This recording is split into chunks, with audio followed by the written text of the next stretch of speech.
Hi, boys and girls. It's Miss Kristi, and I am here at Apple Acres Farm. It is a beautiful spring day today. I love to be outside. Do you like to play outside on beautiful days? Oh, that sounds great. Well, today we are going to go on an Easter egg hunt. There are 4 eggs to find. Can you help me find them? Awesome. Okay, let's go.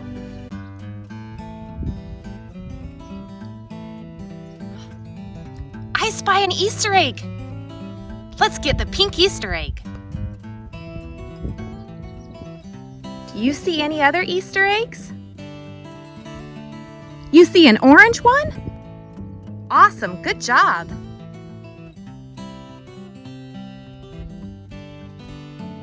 Yes, there's a green one. Pay close attention. There's one more egg.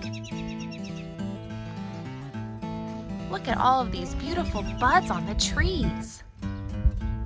That's another sign spring is here. Oh wait, you see another egg? Oh, it's hiding out. There's a white one. Good job, you guys found all of the eggs. And inside of each of these eggs is something special. Let's go in my clubhouse and open them together. I'm going to be reading you the story, The Angel and the Dove. And inside each of these eggs is an item. And that item represents something in the story. So in the orange egg, there's a crown of thorns. I wonder what that item might mean. Inside of the green egg, nails. I wonder what's going on with nails. And it's almost like it's in the shape of a cross. Interesting. Let's see what's in the pink egg. A stone? Just an ordinary stone? How can this be anything special?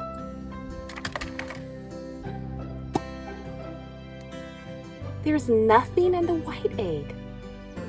Well, that's boring. It's empty. Let's see what our story has to say.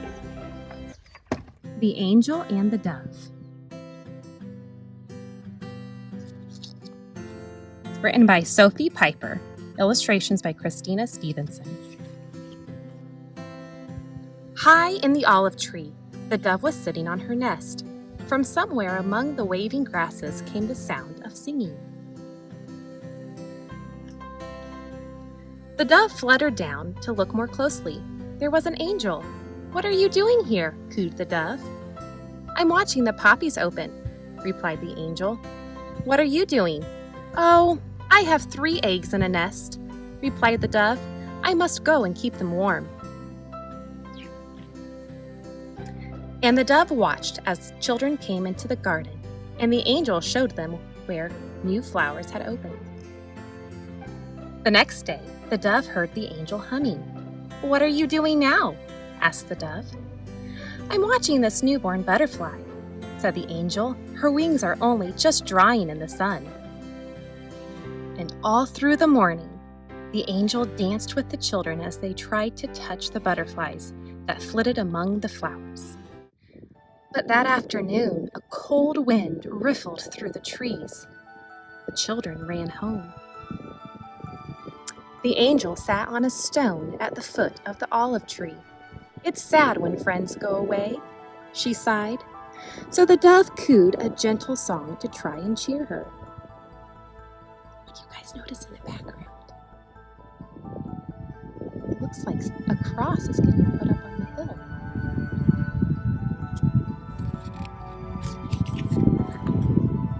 Then the sun went behind a cloud and the sky went gray. "It's too cold," cooed the dove.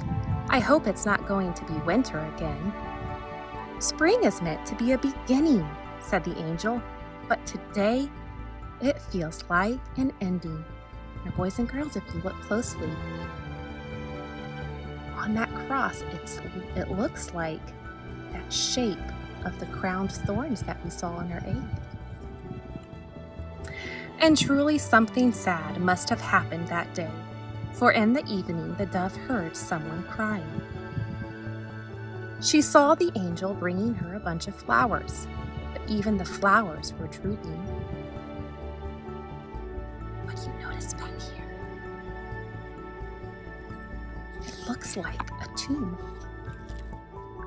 Through the next day, the angel and the dove sat and watched and sat and watched. That night, while it was still dark, the dove heard the sound that she had been waiting for. A tap, tap, tapping from an egg. Then another and another. She was all in a fluster as her chicks hatched from their shells. "Come and see," she cooed to the angel. To her surprise, the angel who had been so sad was dancing, and so was the woman. And was that someone else in the garden? Boys and girls, who is it? And look, the stone is rolled away. Whoever was in there, they didn't stay in the tomb. They sprung with new life. Do you know who that is? "Everything is alive again," laughed the angel. "It's a miracle spring." For truly, it was not just spring, but the very first Easter. Boys and girls, I hope you liked the story, The Angel and the Dove. And these items in the eggs make sense to me now. So here you have a cross that's formed out of nails, but what the story didn't tell you was that they took those nails and they drove the nails into the hands of Jesus, and they lifted him on this cross, and they put a crown of thorns around his head. And then, if you remember in the story, there was a darkness that filled the land. And that's because when Jesus died on the cross, God sent a darkness.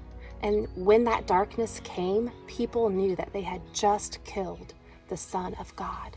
So they took Jesus's body and put it in a tomb, which is like a grave. So this stone isn't a boring old stone. In the one picture of the story, the stone was rolled in front of the tomb. And they did that so nobody could get in and nobody could get out. And then in another picture, the stone was rolled away. And this empty egg, well, that's the most important part. You see, the tomb was empty. Did someone take Jesus's body? No. Instead, Jesus, our Savior, he got up, he conquered death, and he walked away. He came back to life, and he left the tomb. Because our God doesn't stay dead. No, that's what makes him so special. And he loves you very much. And you see, he's waiting for you in heaven for anyone who believes in him and gives their life to him. And boys and girls, that is why we celebrate Easter, because our King defeated death. Happy Easter.